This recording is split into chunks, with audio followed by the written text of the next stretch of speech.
కుమార్ సిగిరివెల్లి మాలమహానాడు రాష్ట్ర కార్యదర్శి doctor B Ambedkar Konaseema జిల్లా ముమ్మిడివరం నియోజకవర్గంలో ముమ్మిడివరం ఆర్టీసీ బస్ స్టాండ్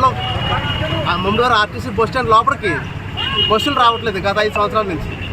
దీనిపై ఫిర్యాదు చేయడం కోసం నేను స్పందన కార్యక్రమానికి వచ్చాను, ఫిర్యాదు చేశాను. అదేవిధంగా ఈ ముమ్మిడివరం ఆర్టీసీ బస్ స్టాండ్ లోపల మొత్తం అంతా కూడా కళ్యాణ మండపానికి లీజుకి ఇచ్చారు.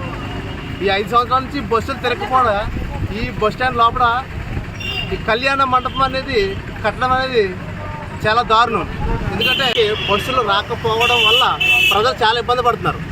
ఈ బస్ స్టాండ్ ఆవరణలో రోడ్డు మీద R&B రోడ్డు పైన స్టూడెంట్స్ అదేవిధంగా ప్రయాణికులు చాలా ఇబ్బంది పడుతున్నారు. దానివల్ల ఈ రోడ్డు చాలా ఇరుగ్గా ఉంది. ఈ బస్సులు రోడ్డు మీద ఆగి ప్రయాణికులు ఎక్కించుకోవడం దించడం వల్ల ట్రాఫిక్ అంతరాయం కలిగి చాలా యాక్సిడెంట్లు అవుతున్నాయి. ఈ సమస్యపై ప్రభుత్వం స్పందించి తక్షణమే చర్యలు తీసుకోవాలని కోరుకుంటున్నాను.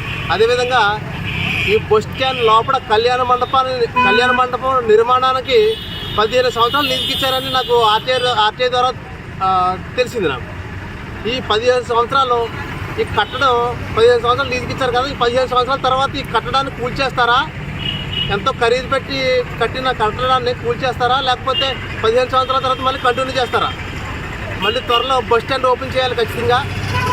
మళ్ళీ ఆర్టీసీ బస్ స్టాండ్ లోపలికి బస్సులు రావాలి. బస్సులు వచ్చిన తర్వాత బస్సులు నిలపడానికి స్థలం అనేది లేదు. ఈ కళ్యాణ మండపం కట్టడం వల్ల బస్సులు ఎక్కడ నిలుపుతారని ఈ మీడియా ద్వారా నేను ప్రశ్నిస్తున్నాను.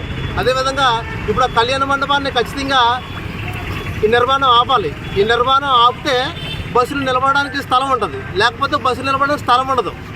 ఖచ్చితంగా ఈ 2 సమస్యలపై రాష్ట్ర ప్రభుత్వం స్పందించి తగిన న్యాయం చేయాలని కోరుకుంటున్నాను.